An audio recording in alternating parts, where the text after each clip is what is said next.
ทางกับขี้มูกเราเนาะโอ้เลย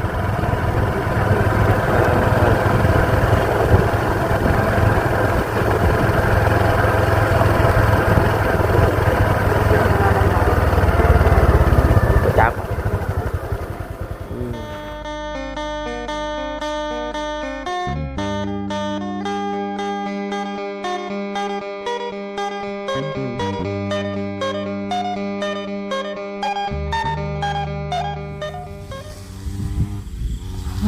เปิดภาพมาเมฆกับก้อนเมฆมาพี่น้องเป็นงวนฝนอยู่แต่ตกกับบ่ตกฮอดนาสะเมจ้าเถื่อเนาะเห็นตกแต่อยู่ทางบ้านทางแคมทางกับทักไทยสบายดีและสวัสดีเด้อเพื่อนพี่น้อง FC เบิดสุภูสุคนเนาะยินดีต้อนรับเข้าสู่ซองบ่ตาบ้านน้องคือเก่ามื้อนี้ก็พากันออกมาให้มานาคือเก่าเนาะพี่น้องทางพุ่นกะได้ยินแต่เสียงจักวันนี่เนาะออกตัดเข่าอยู่เนินโคกพุ่นเนาะพี่น้องเดี๋ยวสมัยสิลงมาไปเคลียร์อันใบเขาก่อนมาอัปเดตเบิ่งเขาที่เฮาตัดประมาณมื้อที่3เนาะ3มื้อหลังจากที่เฮาตัดใบเพิ่นก็สิขึ้นประมาณนี้พากันมาดูดน้ำสมุวานนี่เนาะเพิ่นก็สิออกยอดขึ้นไว้อีกส่วนทางเทิงเพิ่นก็บ่มีน้ำคือเก่าเป็นฝนบ่ตกแห้งกระแดงนาบ่มีน้ำนี่พอเลยว่าดูดเอาน้ำห้วยขึ้นมาผงยอดเริ่มเคี้ยวกันแล้วเนาะ3 มื้อหลังจากที่ตัดไปนี่ก็ยังมาให้มานาคือเก่าเด้อเนาะเพิ่นผู้ทาเพิ่นคลิปน้อยๆก็อดใจรอพี่น้องเลยมื้อนี้นะสิตัดแต่ขาบเดียวแล้วพอตาเพิ่นมาชกไปเวียกอยู่เพิ่นบ่ได้ออกไปเวียกมา3 มื้อนี่แหละเนาะกันได้มาเฮ็ดน้ำเผาน้ำหน้ามันก็อยากให้มันแล้วก่อนจึงเอาไปเวียกนี่มาเอาไม้กับตอกไว้ไปฮุบเอาใบเขามาให้งอเท่าพอเลย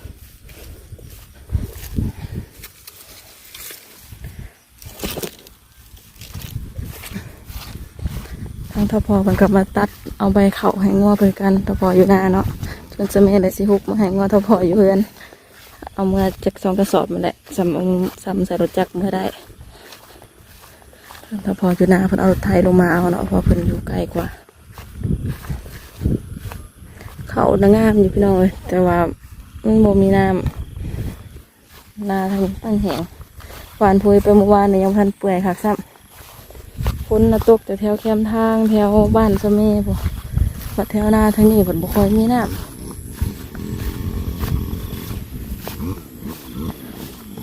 เขาพรมเขียวงามนะพี่น้องวาสิตัดคากกโพขึ้นไปข้างเบื้องนี้นะมันงามอยู่สิบตัดเพิ่นเนาะเพราะว่าหญ้ากับบ่มีปะไปก่อนกับจุให้น้อยนะสิบตัดแต่บอนแถวเนินหญ้าทั้งพุทธแล้วเนาะเขาพรมเขียวข้างนะพี่น้องจะอ่อนเลยเสียดายใบมันก็เลยอยากกวาดมาให้งัวกินจริงๆเขาก็ปะไปดำนาไว้เพื่อพุ่นก็ได้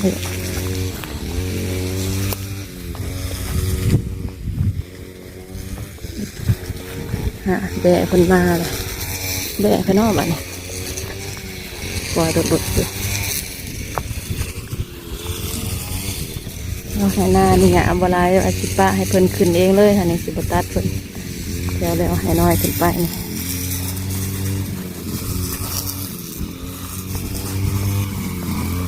ท่านี้ก็สิจงปะไว้ตัดไปค่ะโกโพนี่ขึ้นไปพุ่นเพราะว่าทางเนินตัวนี้มันหลายกับเขาอยากหยุบเพราะว่าเพิ่นพีโพดแต่ว่าเพิ่นงามโพดแล้วเพิ่นอยากหยุบลงเพี้ยเขาค่ะนะดูเสียงจากเด้อแบบนี้เนาะเดี๋ยวรถมันหาหลายๆนะหลายเด้อพี่น้องเด้อ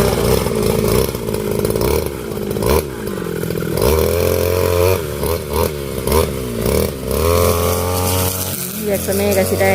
กวาดใบเขาออกแต่เหงาคนนี้เลยเนาะตัดตะขานี่แล้ววะตัดตะขากกดูนี่แล้ววะตัดตะขากกดูนี่แล้ววะทั้งพี่ว่าสิป้าไว้มันงามอยู่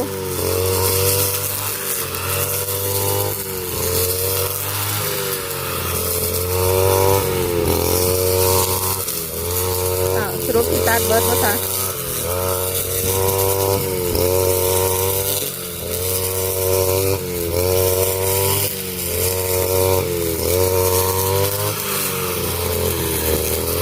สิตัดเบิดบ่ได้ยินได้พี่น้องเสียงจักรดังยิบคนนะว่าเสียได้บ่อยากตัดบ่ตานะก็มีว่าตัดแล้วว่าปะไปขึ้นสูงเพิ่นแห้งเที่ยสิเข่าลายได้มันใบลายบ่เพิ่นได้มาตัดลงเพิ่นสิตัดบ่ได้บ่ทักเลย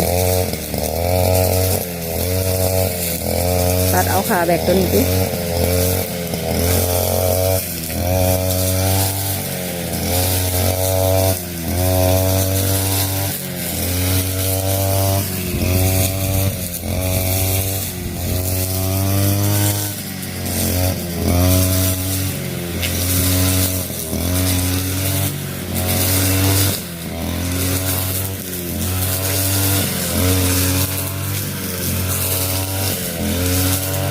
ขากวาดเอาใบบอลมันงามเท่านี้กะใบใหม่วะแต่จักตัวนี้ผลตัดแบบว่าตัดมุนกระจายเอาเข่าเนี่ยใบเข่าผลกระจายถ้าทางเป็นจักเท่าพอนะผลชีกวาดเอาเลย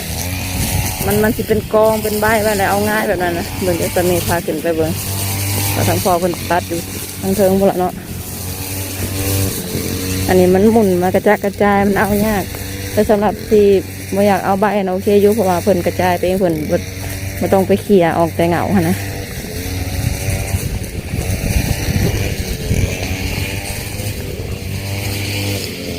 เด็ดเอาทางมาก่อนพี่น้องเด็ดให้เพิ่นแตกยอดก่อนจนบกลับลงมาแล้วใช่ไหมเสียน้ำไว้เด็ดให้เพิ่นแตกออกอีกเก่าๆนี่เริ่มจอหมากแล้วเนาะยอดให้เป็นแตกก่อนปะใบลายกระยันเพิ่นบ่เป็นหมาก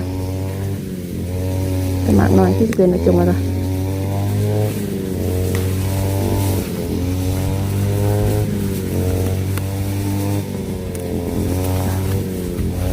เป็นหมากน้อยเป็นดอกพางเพิ่นเด็ดออกให้เพิ่นแตกไหมเพิ่นแตกลายก็เก่าถ้าบ่เด็ดแล้วบ่กล้าว่าเป็นเบียกเป็นหมากปานใดเป็นกับเป็นบ่ลาย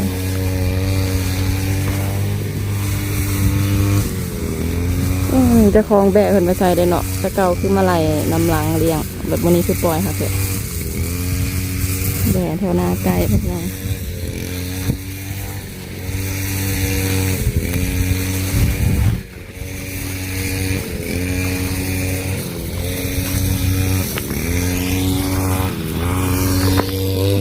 เนาะอีกเล็กเนาะแล้วจะมีกระชิบาขึ้นไปเจ็ดอยู่ทางเทิงหูกระมีอีก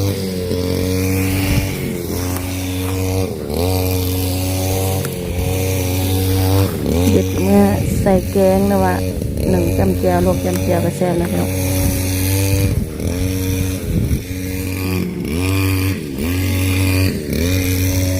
ให้เป็นแตกยอดออกไปทางข้างแบบนี้เป็นได้ลายยอด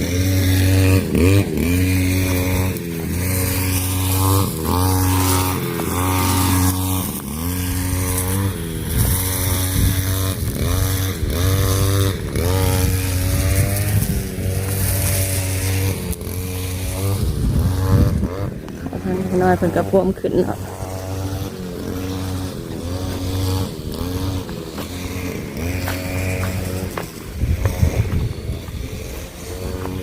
กาในอ่ะน่ารักเลยพี่น้องเนี่ยเพื่อนว่าแต่ว่าเขาเคี้ยวกะจีเพิ่นนะจริงๆหลุดตัวเนี่ยนี่คืออันนี้ตัวบอกว่าอันนี้หาอะไรมันอีกยังเห็นอยู่ที่วันนี้เนาะเรือเพิ่นกระยุกแดดเองดอก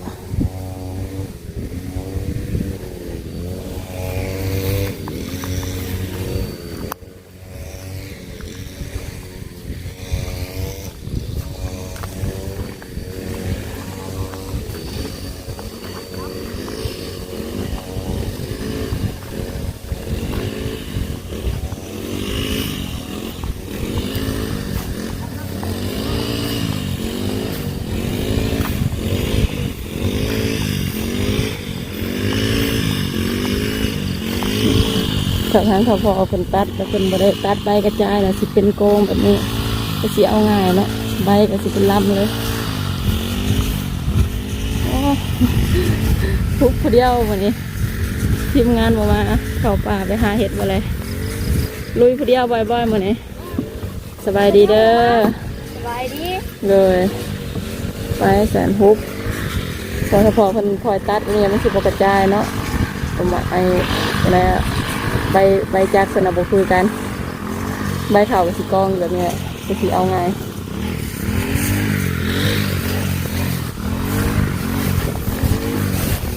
จะมีติดๆหน่อยเลยอีกอ่ะ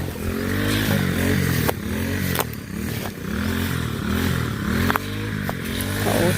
เดี๋ยวเขาขับเลยว่ากินแซ่บขนาดนี่อยู่ที่ก็มี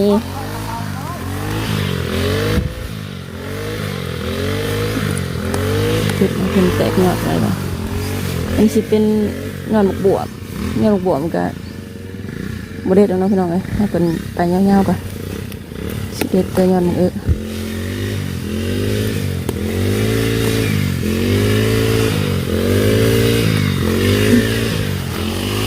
คือมันเงาไว้ค่ะ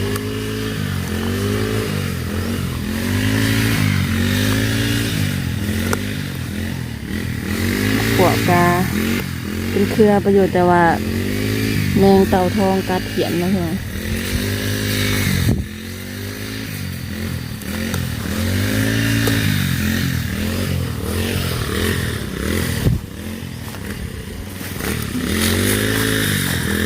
เป็นเชี่ยวอันคาดกวาดเป็นกองอะไรก็พูดไป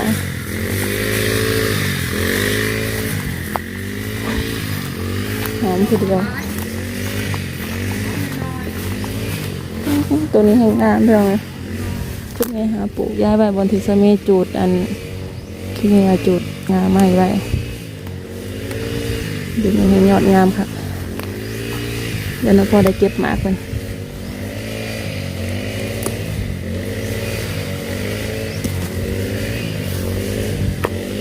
เงินแห้งอ้วนค่ะ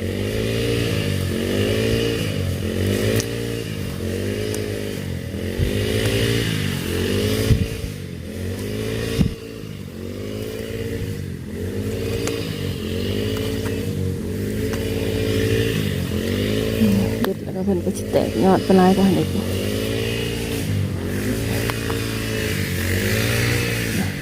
เก็บใจเครือหนึ่งเครือตัวนั้นที่อยู่ทางในเพื่อนค่ะปลูกป่าปลูกดอนกันด้วยนะบัน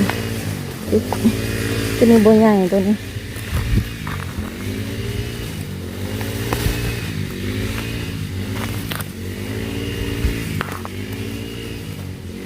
มันเป็นอ่อนข้าวผัก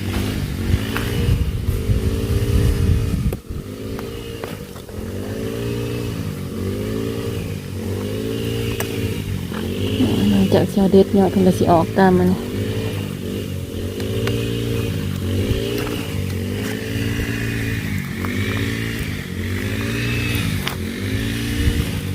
โอเคโอ้ได้ลายเติบได้แล้วก็ได้ลวก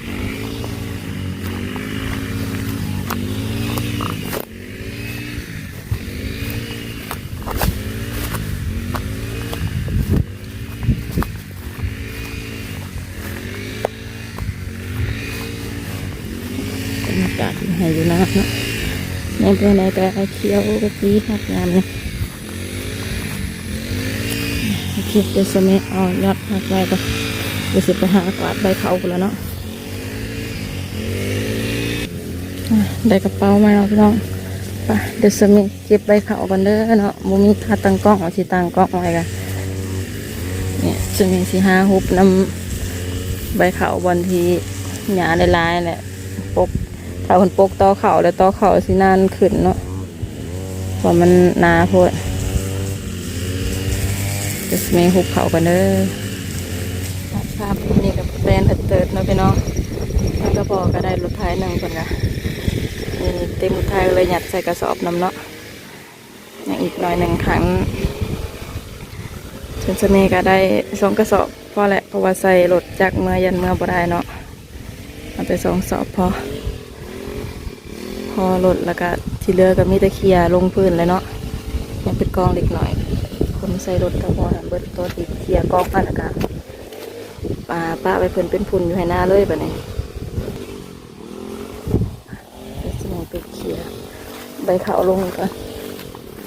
เคลียร์พอเพิ่นบปกต่อเข่าเพราะจังไดเพิ่นก็ยังสิแตกหยกตรงอยู่แล้วเด็กเอาเคลียร์ตัวบอลที่มันหนาๆยันยอดเขานานพงไว้ปกขึ้นให้เพิ่นซุ่มเนาะพอหน้าบ่มีน้ำพอให้เพิ่นได้ข้างน้ำหมอกเนาะ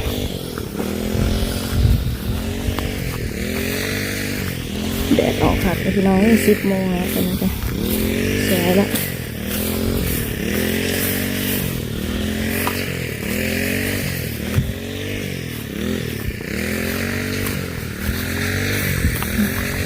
ถ้าบดเลยมันนานๆก็จะเกี่ยวออกมาเห็นตอเขาไปเลยนะ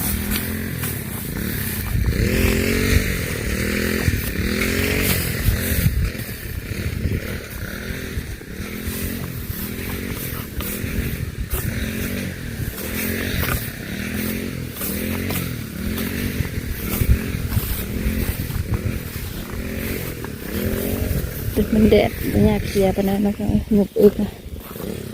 มันต่อดีกว่าเห็นได้มันได้หลายหกเป็นกะทิสาวให้เป็นกระจายไปนะ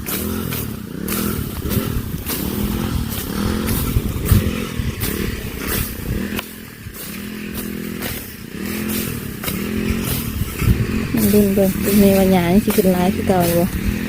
สิกล้าในหยาแค่หยาว่า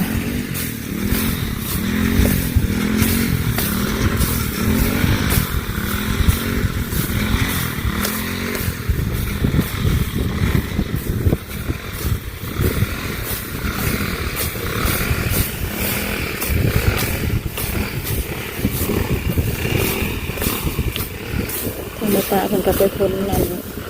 ได้จักเนาะมันบ่ค่อยเข้าตัดไปน้ำพ้นไปนะ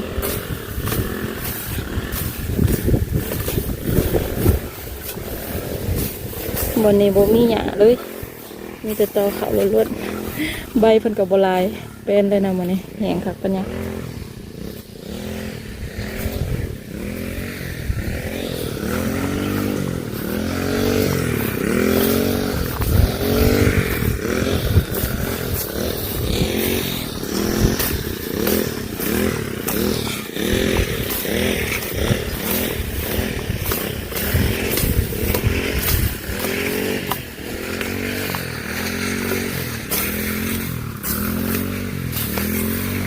หอมกลิ่นเขาค่ะทุกท่านนี่ตัดไปน้ำป่งไปน้ำทางเบื้องนั้นตัดต้นไส้เริ่มออกงอกแล้ว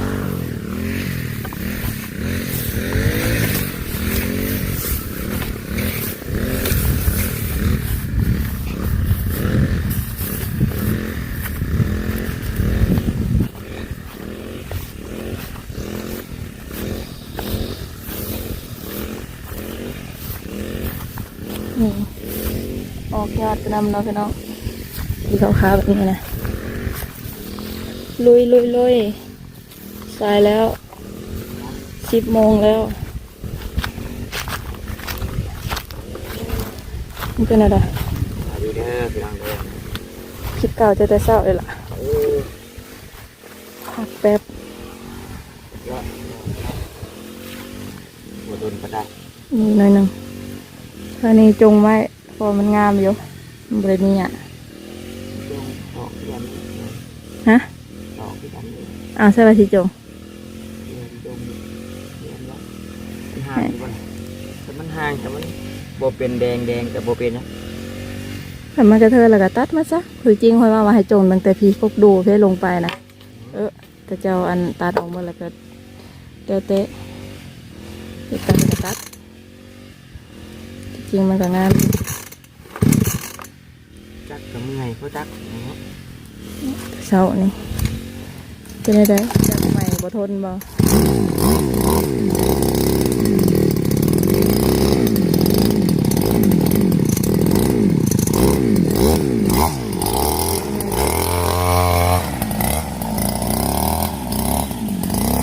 ตัดไปตัดมาเหียนเขาตัดเบิดได้ปะนี่คนวะสีเพิ่นว่าสีจงเนาะเพิ่นแล้วอีกตอนนี้เพิ่นว่ากระเทินเดี๋ยวตาแล้วตัดมาใส่ตาแล้วแต่เนาะสิสะดวกมีจะจงทางไหนน้อยไปละสวน ขอเลยตัดบ่เลยจ้ะพี่กายบางนี้หญ้าร้ายกว่าหมูเลยบนนี้ก็บ่ได้มีเขาเพราะว่าตอนทำมาหยอดนะน้ำอ่างก็เลยบ่ได้หยอดเขาใส่แบบนี้แต่หญ้าน้ำเมนะบัดนี้เป็นเขาเบิดไปเลย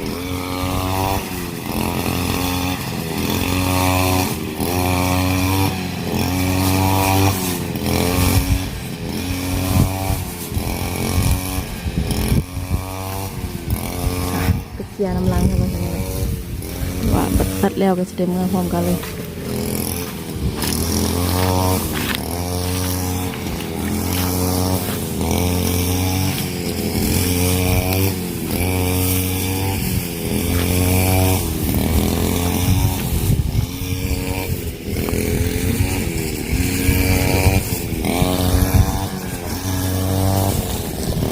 อันนี้เป็นห่างแล้วก็ทีนี้ก็ต้นหยอดนะออกบลายทางนี้นะเป็นห่างเป็นเขาเป็นก้อย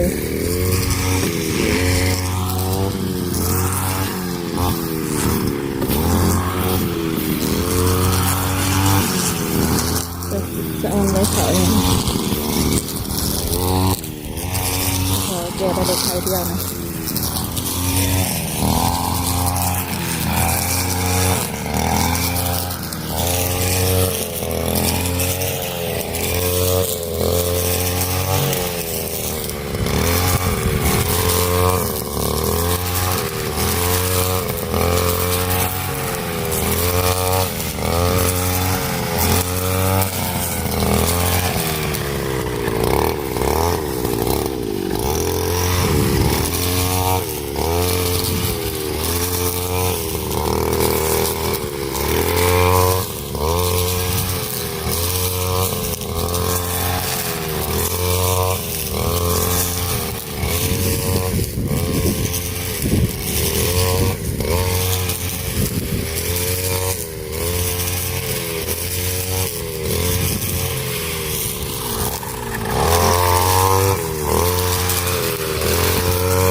เขาห่างเรียกว่าอยู่เนาะก็เป็นไงค่ะ